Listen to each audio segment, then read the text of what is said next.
Assalamualaikum warahmatullahi wabarakatuh. Perkenalkan, nama saya Dita Aprilia Arista dengan NIM 2121111071 dari Prodi Hukum Ekonomi Syariah 3B. Di sini saya akan menjelaskan mengenai materi kaidah usul fiqh dan fikih untuk memenuhi tugas akhir semester. Kaidah ke-6 adalah al-ijtihad la yunaqab bi al-ijtihad. Pengertiannya adalah bahwa sebuah produk hukum dari hasil ijtihad yang sudah dipakai bisa dipakai dari hasil ijtihad lainnya. Untuk dalilnya terdapat dalam surat Al-Anfal ayat 68 yang artinya, kalau sekiranya tidak ada ketetapan dari Allah, niscaya kamu akan ditimpa siksaan yang besar karena tebusan yang kamu ambil. Contohnya, ketika seorang hakim ingin memutuskan perkara melalui ijtihad, kemudian dia berijtihad untuk kedua kalinya, namun keputusannya itu berubah, maka hasil keputusan ijtihad yang kedua tidak dapat membatalkan hasil keputusan ijtihad yang pertama. Kaidah ke-7 mengenai iza ijtama al-halal wa al-haram guliba al-haram. Pengertiannya, suatu perkara yang haram sudah tentu menyimpan kerusakan, baik dari langsung maupun tidak langsung. Dalil dari kaidah ini terdapat dalam hadis Nabi yang artinya tidaklah berkumpul yang halal dan haram, kecuali yang haram mengalahkan yang halal. Contoh dari kaidah ini adalah pemberian pakan pada hewan ternak secara rutin, kemudian ditambahkan beberapa sedikit vitamin, namun vitamin tersebut mengandung bahan yang haram, maka status hukum mengkonsumsi hewan ternak tersebut adalah haram. Kaidah ke-8 yang berjudul al-ihsar fil qurbi makruh wa fil ghairi mahbub. Yang dari kaidah ini adalah mengutamakan orang lain dalam hal ibadah adalah makruh, namun dalam hal selain ibadah adalah dianjurkan.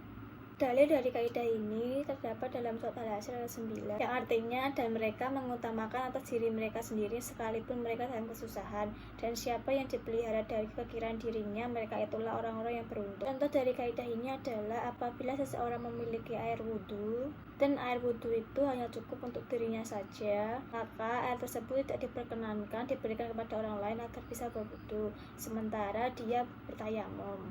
Kaidah ke-9 yang berjudul at-tabi'u tabi'i. Pengertian dari kaidah ini adalah apabila ada sesuatu yang keberadaannya mengikuti sesuatu yang lain, maka hukumnya juga mengikuti sesuatu yang lain tersebut. Dalil dari kaidah ini terdapat dalam hadis Nabi yang artinya, sungguhnya imam tidak dijadikan imam kecuali untuk diikuti. Contohnya, bila kita membeli sepeda motor, maka semua perlengkapan semua motor itu juga ikut terbeli, misalnya BPKB, STNK, kunci motor, dan lain-lain. Kaidah ke-10 mengenai ta'asruful imam ala arya menutupi al-maslahat. Pengertian dari kaidah ini adalah kebijakan seorang pemimpin terhadap rakyatnya tergantung pada maslahat. Dalil dari kaidah ini terdapat dalam surat Asy-Syura ayat 38, artinya, dan bagi orang-orang yang menerima seruan Tuhan dan melaksanakan sholat, dan mereka menginfakkan sebagai rezeki yang kami berikan kepada mereka. Contoh dari kaidah ini adalah terdapat dalam soal pembagian zakat. Seorang imam atau pemimpin yang masih dalam keadaan mampu tidak boleh mengutamakan dirinya daripada rakyat yang notabene masih membutuhkan. Kaidah yang ke-11 adalah al-hudu tasyakut bi al-syubat. Pengertian dari kaidah ini adalah segala hukuman atau denda yang telah ditetapkan dalam syariat karena kasus pidana digugurkan dengan sebab adanya ketidakjelasan perkara, maka hukuman tersebut tidak dapat lagi ditegakkan. Dalil dari kaidah ini adalah hindarilah hukuman-hukuman karena adanya syubhat. Contoh dari kaidah ini adalah meminum minuman keras dengan tujuan untuk menyembuhkan penyakit kronis, karena ada sebagian ulama yang membolehkan meminum minuman keras dalam kondisi tersebut. Menurut hukum yang berlaku pada masa khalifah, hukum had tidak dapat ditegakkan. Kaidah selanjutnya adalah kaidah al-hurru la yadkhulu tahtal yadi. Pengertian dari kaidah ini adalah orang yang merdeka tidak termasuk ke dalam kekuasaan.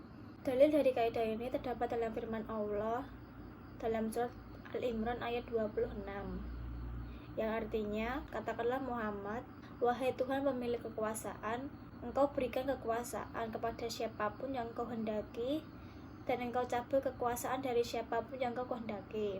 Engkau memuliakan siapa yang engkau kehendaki, dan engkau hinakan siapapun yang engkau kehendaki. Di tangan engkaulah segala kebajikan, sungguh engkau maha kuasa atas segala sesuatu. Contoh dari kaidah ini adalah seorang yang mengurung orang merdeka dan memperlakukannya dengan baik, kemudian dia mati karena tertimpa tembok atau sebagainya, maka tidak wajib membayar ganti ruginya. Kaidah selanjutnya adalah al-harimu la hukmu mahwa lahu. Pengertian dari kaidah ini adalah yang mengelilingi larangan hukumannya maka sama dengan yang dikelilinginya. Dalil dari kaidah ini terdapat dalam hadis Nabi yang artinya yang halal telah jelas dan yang haram telah jelas. Dan di antara keduanya ada masalah-masalah yang tidak jelas hukumannya, yang kebanyakan orang tidak mengetahui hukumnya.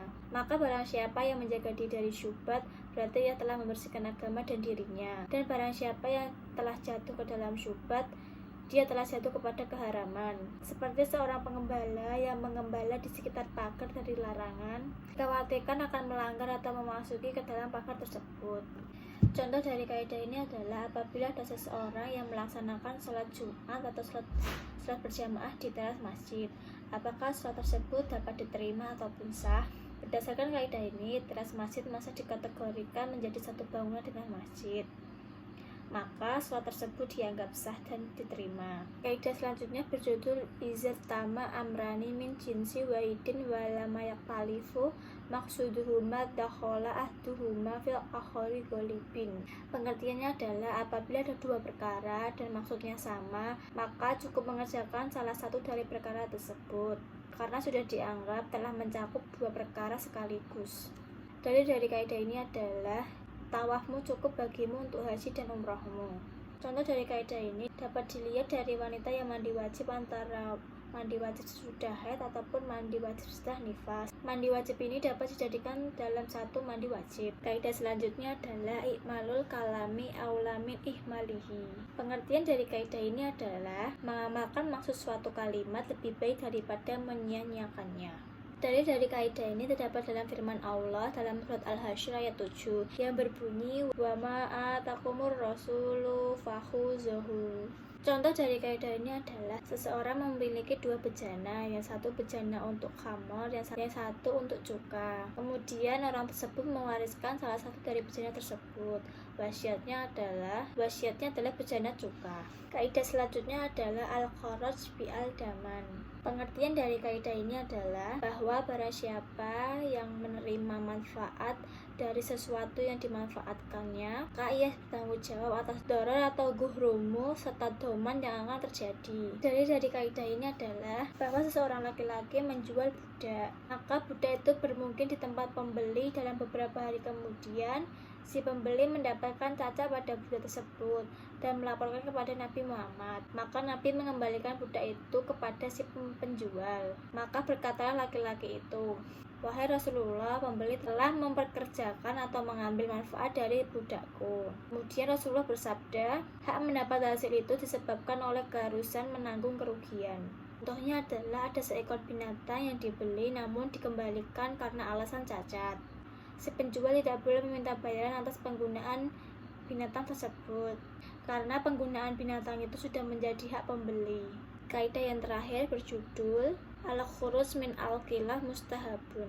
Pengertian dari kaidah ini adalah mengambil sikap kehati-hatian dalam hukum syara, baik dengan mengerjakan persoalan yang terjadi perbedaan pendapat para ulama dalam menetapkan keharusannya, maupun meninggalkan perbuatan yang terjadi perbedaan pendapat ulama dalam menetapkan keharamannya. Dalilnya terdapat dalam hadis Tirmizi yang artinya, tinggalkanlah sesuatu yang meragukanmu kepada sesuatu yang tidak meragukanmu, karena sesungguhnya kebenaran akan menghasilkan ketenangan, sedangkan dusta akan menghasilkan keraguan. Contoh dari kaidah ini adalah terjadi perbedaan pendapat.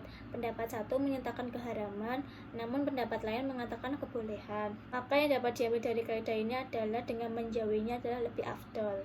Cukup sekian dari penjelasan saya. Apabila masih ada pengucapan atau perkataan yang salah, mohon dimaafkan. Wassalamualaikum warahmatullahi wabarakatuh.